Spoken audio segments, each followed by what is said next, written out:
पर्व भूस्वामी वर्तमान शासन नायक वर्धमान स्वामी के शासन काल में हम सभी भव्य जीव यहाँ विराजते हैं। परम भट्टारक महाश्रमण उन भगवान वर्धमान स्वामी के मुख कमल से निश्चित भागवादिनी भगवती माँ जिनवाणी का हम सभी भव्य जीव यहाँ करुणांजलि लगा करके पान कर रहे हैं। यह भागवादिनी यह भगवती माँ जिनवाणी हम सभी भव्य जीवों का कल्याण करे, सभी जीवों का मोक्ष मार्ग प्रशस्त करे। संसार में जीव की परिणति बड़ी विचित्र प्रकार की है। यह जीव कषाय के आवेग में, मिथ्यात्व के आवेग में पर का घात करना जाता है, पर बेचारा इस बात से अनभिज्ञ कि पर का घात तो नहीं कर पाएगा, निज का ही घात कर बैठता है। निकलता है दूसरे का नुकसान करने, निकलता है दूसरे की हानि पहुंचाने, पर दूसरे व्यक्ति को तो हानि और लाभ उसके पुण्य और पाप के ऊपर निर्धारित है। तुम्हारे किसी की हानि करने से हानि नहीं होने वाली है, तुम्हारे द्वारा किसी का लाभ करने से लाभ नहीं होने वाला। जिस जीव का तीव्र असाता वेदनी कर्म का उदय होता है, जिस जीव का तीव्र पाप कर्म का उदय होता है, आप लाख प्रयास भी कर लो उसके लिए सहयोग करने का, तब भी उसको लाभ नहीं प्राप्त हो पाता। और तुम कितना भी प्रयास कर लो, जिस जीव का तीव्र पुण्य कर्म का उदय चल रहा है, तुम कितना भी प्रयास कर लो, कितना भी प्रयास कर लो कि उसकी हानि हो जाए, उसकी हानि नहीं होती। तुम्हारे द्वारा किए गए पुरुषार्थ में भी उसको लाभ की प्राप्ति हो जाती है। मिलो भगवान रामचंद्र स्वामी से, मिलो भगवान रामचंद्र स्वामी से। कैकेयी ने तो यही सोचा था, कैकेयी ने तो यही सोचा था कि मेरे भरत का राज्याभिषेक हो जाए, पर कहां कर पाई, कहां कर पाई, क्योंकि राजयोग तो रामचंद्र के हाथ में था। तुम सोच सकते हो, सोच सकते हो, पुरुषार्थ कर सकते हो, प्रयास कर सकते हो, परंतु जगत में होते वही दिखाई देता है जो भाग्य में होता है। पुरुषार्थ भी तब काम करता है, पुरुषार्थ भी तब काम करता है जब जीव का भाग्य साथ देता है। इसका मतलब यह नहीं है कि आप आज से पुरुषार्थ करना बंद कर दो। इसका मतलब यह भी नहीं है कि आज से पुरुषार्थ बंद कर दो। आप कहोगे महाराज जी, जब तक रोटी हम बनाएंगे नहीं, जब तक रोटी का ग्रास मुख में डालेंगे नहीं, तब तक पेट कैसे भरेगा? भाग्य के भरोसे भर जाएगा क्या? बिल्कुल नहीं भरेगा, बिल्कुल भी नहीं भरेगा। परंतु जिस जीव का भाग्य तीव्र काम कर रहा होगा, जिस जीव का भाग्य तीव्र काम कर रहा होगा, उसके लिए बिना बनाए भी भोजन की प्राप्ति होती देखी जाती है।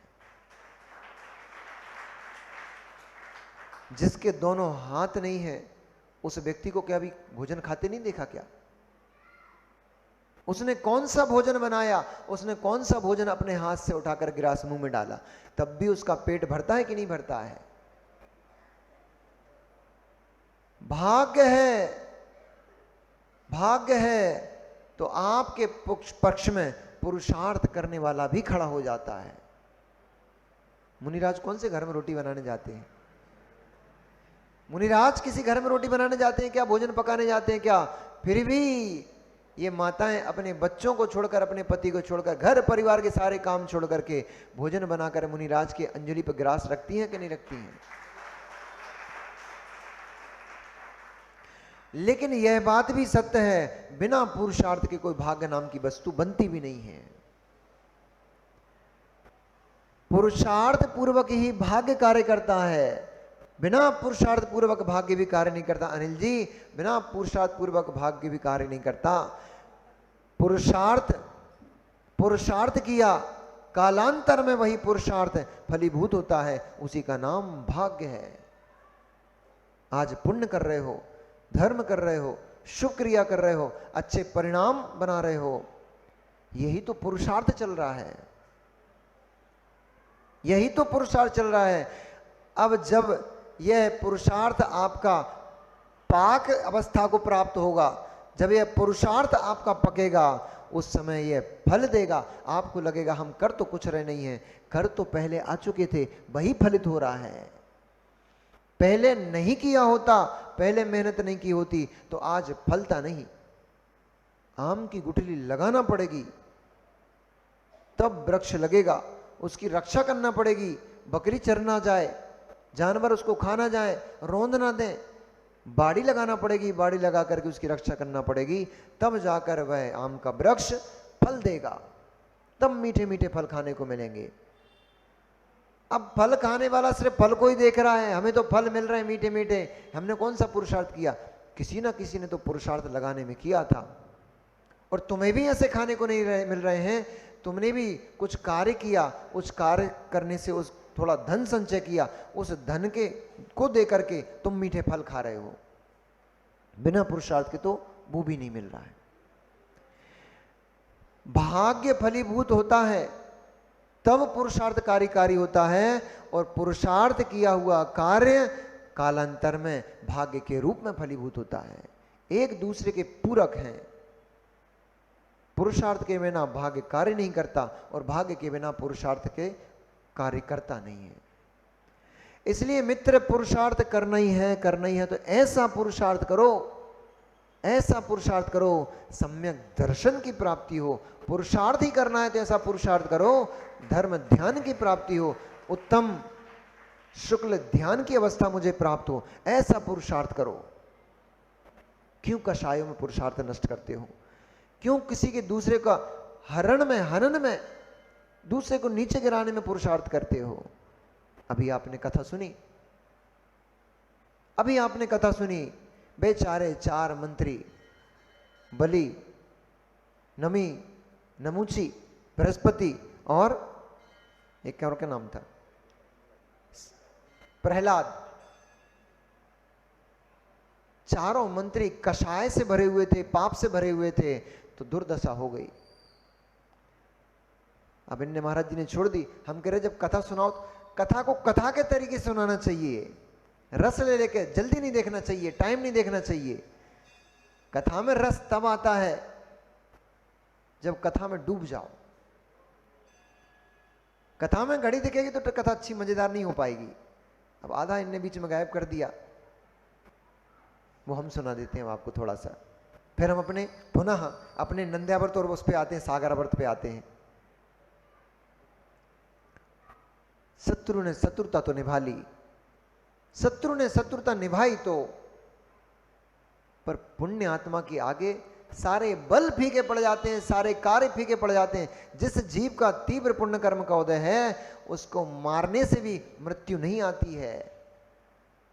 और जिस जीव का आयु कर्म नष्ट हो चुका है, जिसका पुण्य क्षीण हो चुका है, पैर में ठोकर लगती है, जमीन पे गिरता है, जरा सी माथे में चोट लगती है, उससे मृत्यु हो जाती है। चारों के चारों तलवार खींच के खड़े हो गए धर से गर्दन को अलग करने के लिए।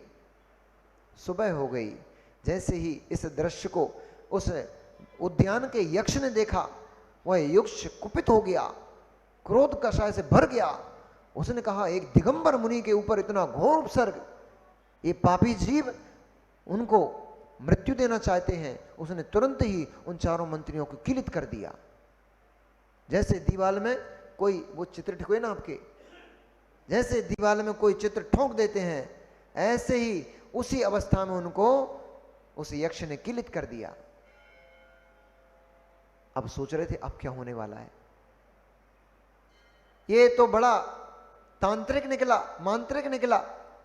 हम तो सोच रहे थे ये ऐसा कोई छोटा मोटा नंगा घूमता फिरता होगा, ये तो बड़ा मंत्रवादी निकला, इसने तो हमारी दुर्दशा कर दी, हमें प्रतिमा बना दिया यहां पर।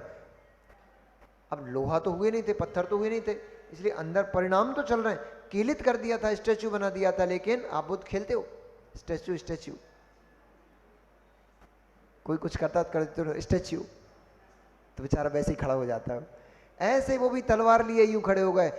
रात को भी यह बात मंजूर नहीं हुई, चंद्रमा भी इस अवस्था को देख नहीं पाया, तुरंत ही अस्त हो गया, सूरज प्रकट हो गया। और जैसे ही सूरज प्रकट हो गया, पूरे नगर में हल्ला हो गया, ओ पापियों ने, देखो पापियों ने क्या दुष्कृत कर डाला, मुनिराज के ऊपर तलवार खींच ली। यह खबर जैसे ही राजा के पास पहुंची, राजा तुरंत, चूंकि राजा में धर्मात्मा था, धर्म वत्सलयी था, उसके अंदर धर्म धर्मात्माओं के प्रति प्रेम भाव वात्सल भाव उमड़ता था, मुनिराजों का सम्मान करता था। वो जानता था ये पापी अधम लोग हैं,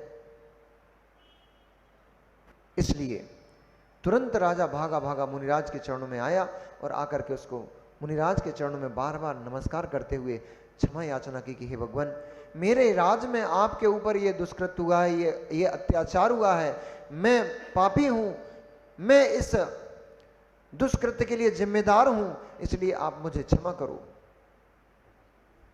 जैसे ही याचना की राजा ने, मुनिराज ने तुरंत ही अपने दोनों नेत्रों को खोल के देखा। उनको तो मालूम ही नहीं था हुआ क्या है पूरा रात भर में। वे तो अपने ध्यान में आरूढ़ थे, उन्हें इससे भी प्रयोजन नहीं था कि कौन तलवार खींच रहा है, उनको इससे भी प्रयोजन नहीं था कि कौन हमारे लिए घात करने आया, कौन हमारी रक्षा करने आया है। वो तो निष्प्रयोजन अपने आत्मा के ध्यान में खड़े हुए थे। गुरु की आज्ञा थी, जिस स्थान पर तत्व, जिस स्थान पर विवाद हुआ है, वाद विवाद किया है, उसी स्थान पर जाकर के ध्यानस्थ खड़े हो जाओ।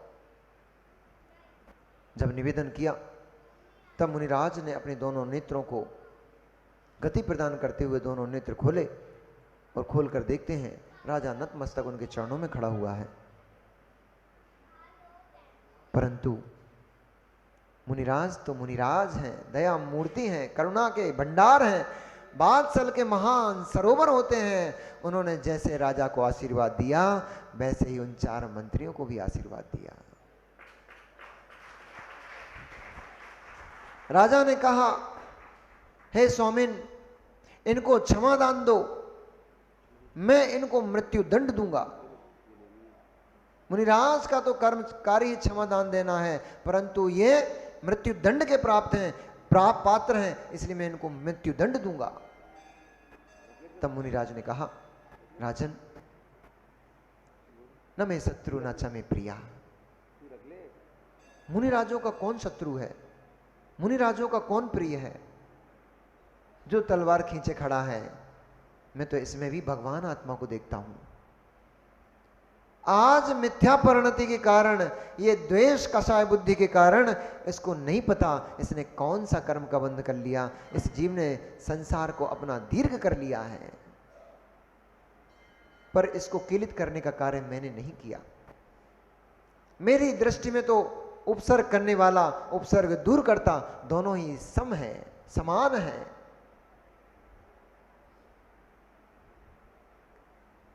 तब उन्होंने यक्ष को कहा, हे इस वन के यक्ष देव, जो भी इस वन के यक्ष हैं, इन बेचारे भोले जीवों के ऊपर करुणा करो, दया करो, इन्हें क्षमादान दो, इनकी मूर्छा को दूर करो। मुनिराज की आज्ञा पाकर उस यक्ष ने तुरंत ही अपनी विद्या को समेटा और उनको पुनः स्टैचू किया था, मूर्तिमान कर दिया था, उनको ठीक किया।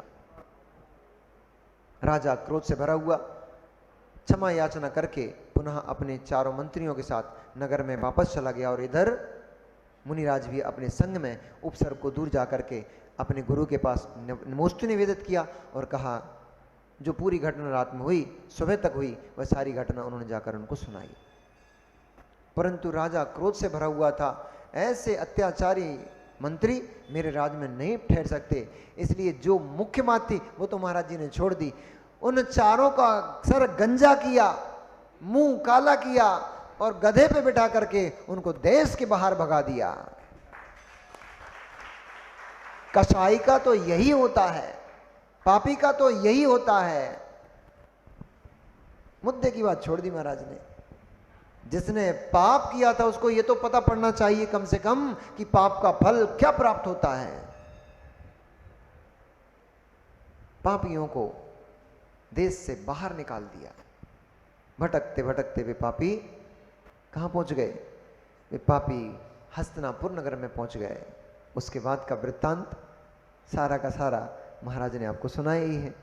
हस्तिनापुर में जब पहुंचे, वहां का जो राजा महापद्म था, वो राजा महापद्म अपने नगर में बहुत शांति का जीवन जीता था। उसके दो पुत्र थे, पद्म और विष्णु कुमार।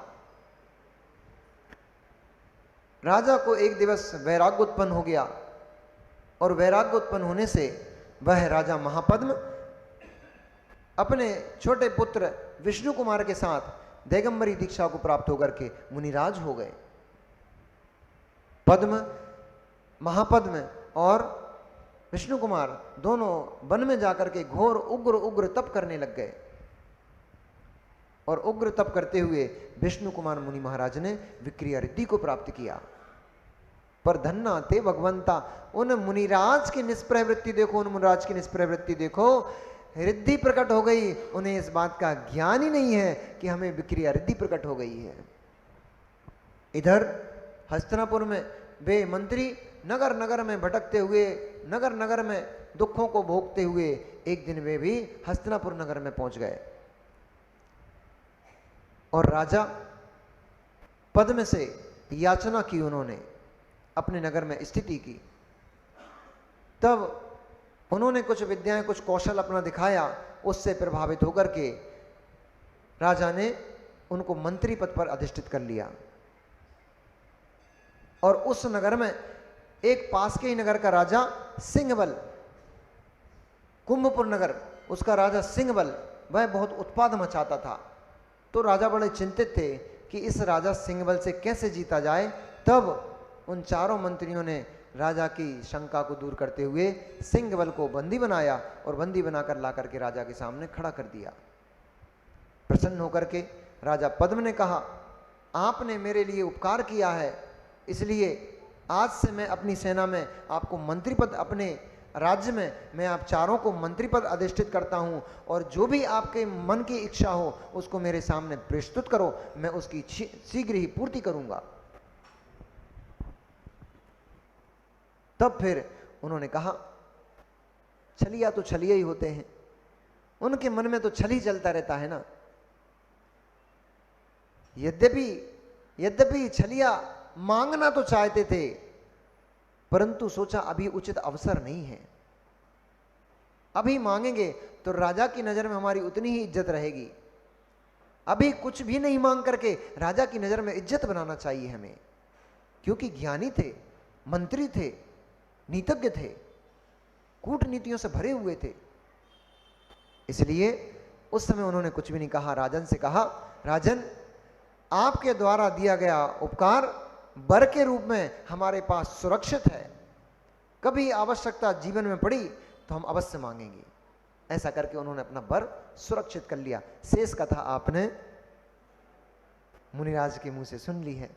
अब मैं ये कह रहा था, जो छलिया होता है वह तो छल ही करता है, पर उसका छल काम नहीं कर पाता। जिस जीव का, साहुला जी, जिस जीव का पुण्य कर्म का उदय होता है उस पे छल काम नहीं करता।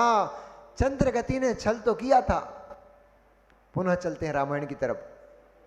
चंद्रगति ने छल तो किया था। बैरी ने सोचा था कि रामचंद्र विजयावर्त पर्वत पर, वज्रावर्त पर्वत, वो धनुष के ऊपर अटनी नहीं चढ़ा पाएंगे, अटनी को नहीं चढ़ा पाएंगे, डोरी नहीं फंसा पाएंगे और सीता हमारे, क्या नाम था, भामंडल की पत्नी हो जाएगी। छलिया ने किया तो था छल, लेकिन पुण्य आत्मा के ऊपर छल काम नहीं करता। बेटा बेचारे के ऊपर उल्टी ही मार पड़ गई, बेचारे के ऊपर उल्टी ही मार पड़ गई। जिस स्वयंवर की रचना इस निमित्त से की थी कि और कोई तो सीता का वर्ण कर नहीं पाएगा, मेरा भामंडल ही सीता का वर्ण करेगा, क्योंकि वही इस वज्रावर्त के ऊपर अटनी चढ़ा पाएगा, उस डोरी को बांध पाएगा। सोचा तो यूं था, लेकिन तुम्हारे सोचने से क्या होता है। आशु भैया, तुम्हारे सोचने से क्या होता है? होता तो वही है जो होना होता है। अपन तो पुरुषार्थ कर सकते हैं, प्रयास कर सकते हैं।